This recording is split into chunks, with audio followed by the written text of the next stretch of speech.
Supreme കോടതിയുടെ രണ്ട് ഇടപെടലുകൾ വളരെ ഒരു പ്രധാനപ്പെട്ട കാര്യമായിട്ട് എനിക്ക് തോന്നുന്നു. ഒന്ന്, വിവാഹം കഴിഞ്ഞ് ഒരു വർഷം കഴിഞ്ഞപ്പോൾ, ഒരു വർഷം കഴിഞ്ഞാലേ ഡൈവോഴ്സിന് അപ്ലൈ ചെയ്യാൻ പറ്റുള്ളൂ.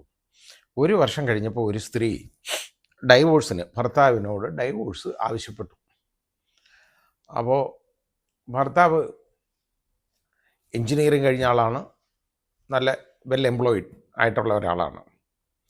ഇത് കഴിഞ്ഞ് വിവാഹമോചനം ആവശ്യപ്പെട്ടു. അതിനോടൊപ്പം ചോദിച്ചത് 5 കോടി രൂപയാണ് ചെലവിനത്തേക്ക് ചോദിച്ചത്, നഷ്ടപരിഹാരം 5 കോടി രൂപ, അതായത് ആലിമണി ആയിട്ട് ചോദിച്ചേക്കുന്നത് 5 കോടി രൂപ. ഇത് സുപ്രീം കോടതിയുടെ ശ്രദ്ധയിൽപ്പെട്ടു. സുപ്രീം കോടതി അതിനകത്ത് ജസ്റ്റിസ് പർദിബാലയുടെ ബെഞ്ചാണ്. അദ്ദേഹം പറഞ്ഞു, ഈ തുക നിങ്ങൾ ചോദിച്ചതിൻ്റെ കാരണം എന്താണ്, ഇത്രയും രൂപ ചോദിക്കാനുള്ള സാഹചര്യം എന്താണ്? ഇങ്ങനെ ഒരു വർഷം ഭർത്താവിനോടൊപ്പം ജീവിച്ചു. അതിന് മുമ്പേ തന്നെ ഡിഫറൻസ് ഓഫ് ഒപ്പീനിയനായിട്ട് പോയി. അതും കഴിഞ്ഞതിന് ശേഷം ഈ ഒരു വർഷം കഴിഞ്ഞുടനെ ഡൈവോഴ്സിൻ്റെ കേസും കൊടുത്തു. 5 കോടി രൂപ അത് ആലിമണിയായിട്ട് ചോദിക്കുകയും ചെയ്തു. ഇത്രയും തുക ചോദിക്കാനുള്ള ഒരു സാഹചര്യവും ഇല്ല, അതിൻ്റെ ഉള്ള അവകാശം നിങ്ങൾക്കില്ല. അപ്പോൾ ഇങ്ങനെ ഉണ്ടെങ്കിൽ ഈ ക്ലെയിമുമായിട്ട് നിങ്ങൾ മുമ്പോട്ട് ഭാര്യ പോവുകയാണെങ്കിൽ ഭാര്യയ്ക്കെതിരെ ഉള്ള കർശനമായ ഉത്തരവുകൾ പാസ്സാക്കാനായിട്ട് സുപ്രീം കോടതി ബാധ്യസ്ഥരായിട്ട് മാറും എന്ന് അദ്ദേഹം മുന്നറിയിപ്പ് നൽകി. അപ്പോൾ എന്നിട്ട് അപ്പോൾ എന്താണെന്നറിയോ, ഈ ഭർത്താവ് 40 ലക്ഷം രൂപ ഓഫർ ചെയ്തു, ഇത് ഏതെങ്കിലും വ്യക്തി ഇത് തീർക്കാനായിട്ട് 40 ലക്ഷം രൂപ കൊടുക്കാമെന്ന് പറഞ്ഞു. അതൊന്നും പോരാ, 5 കോടി രൂപ വേണം.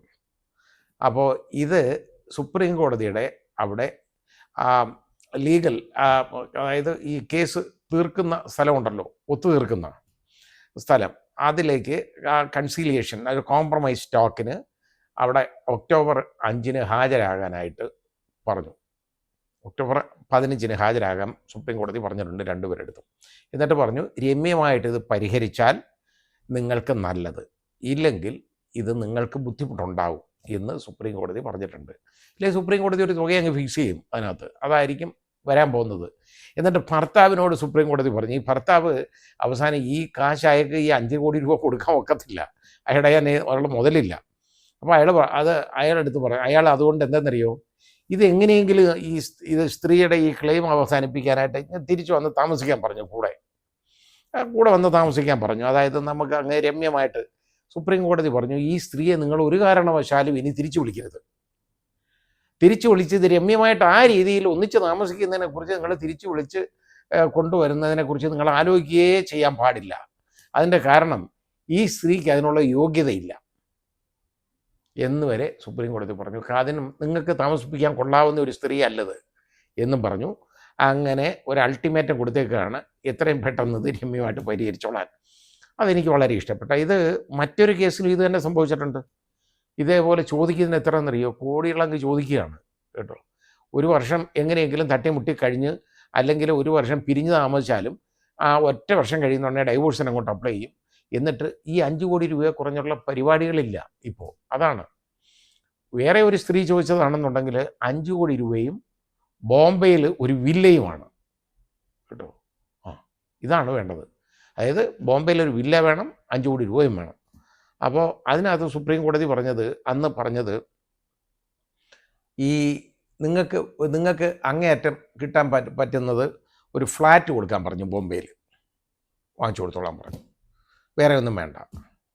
ഇതാണ് പറഞ്ഞത് കോടതി. എന്ന് പറഞ്ഞതുപോലെ ഉള്ള ഇടപെടലുകൾ ഇപ്പോൾ വേണ്ടി വരുന്നു. ഈ വൈവാഹിക ജീവിതത്തിലുള്ള ഈ താളപ്പിഴകളുണ്ടല്ലോ, വളരെ വലുതാണ്. ഇപ്പോൾ നമ്മുടെ രാജ്യമാകെ ഉണ്ട്.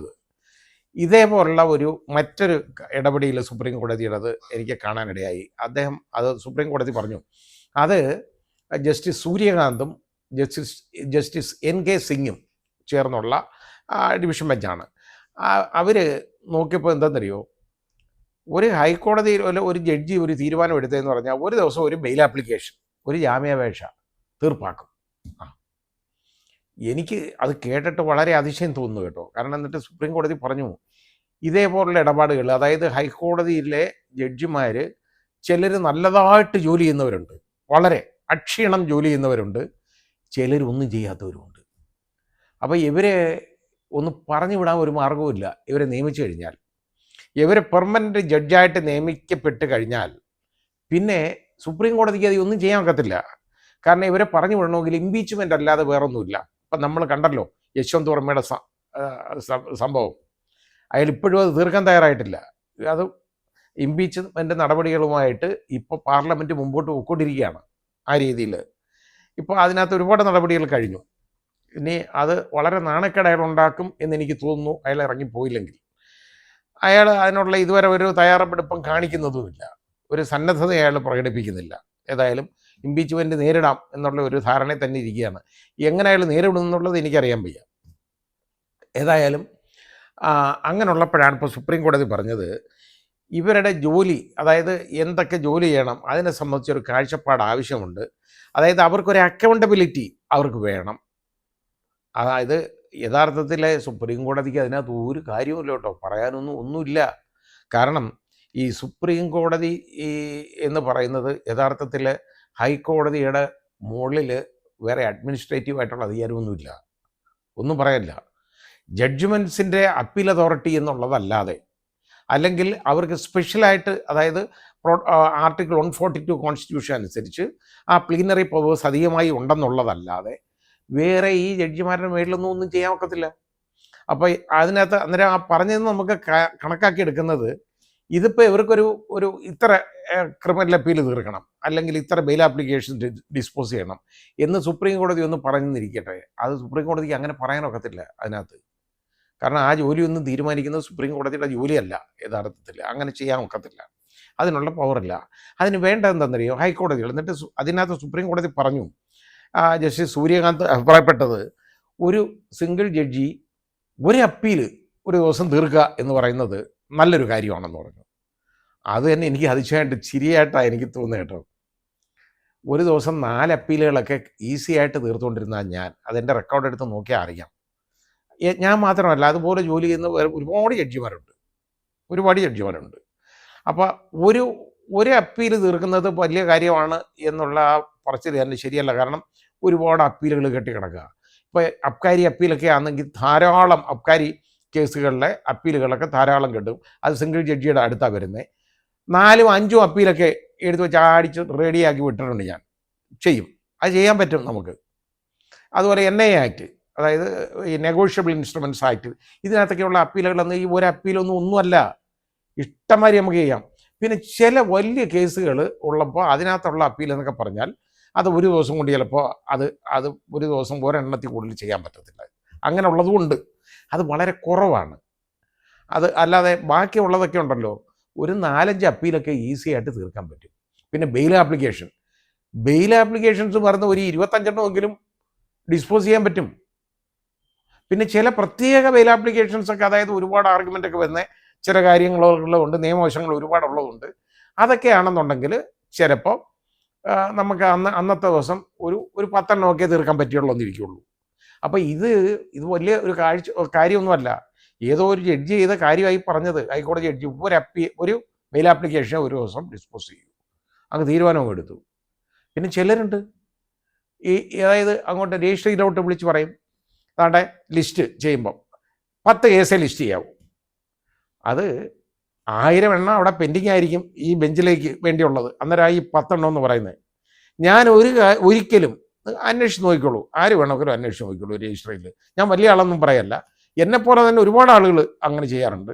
ഒരൊറ്റ രജിസ്ട്രിയിലേക്ക് ഒരു ഡയറക്ഷൻ കൊടുത്തിട്ടില്ല, എൻ്റെ മുമ്പിൽ ലിമിറ്റ് ചെയ്യണം, ഇത്ര എണ്ണം അയക്കാവൂ, ഇത്ര എണ്ണയിൽ ലിസ്റ്റ് ചെയ്യാവൂ എന്ന് ഞാൻ പറഞ്ഞിട്ടില്ല. അത് പറയേണ്ടതായിട്ട് വന്നിട്ടുമില്ല. അത് എന്നെപ്പോലെ അങ്ങനെ പറയാത്ത ഒരുപാട് ജഡ്ജിമാരുണ്ട്, കേരള ഹൈക്കോടതിയിൽ തന്നെ ഉണ്ട്, പറഞ്ഞേക്കുന്നവരും ഉണ്ട്, ഇല്ല എന്ന് പറയാൻ പറ്റില്ല. അപ്പോൾ യഥാർത്ഥത്തിൽ എന്താ വേണ്ടതെന്ന് പറഞ്ഞാൽ, ഇതിനകത്ത് സുപ്രീം കോടതി ഒന്നും ചെയ്യാൻ പറ്റുകയില്ല. പക്ഷേ ഈ ജഡ്ജസിന് ഒരു അക്കൗണ്ടബിലിറ്റി സ്വന്തമായിട്ട് അവർക്ക് വേണം.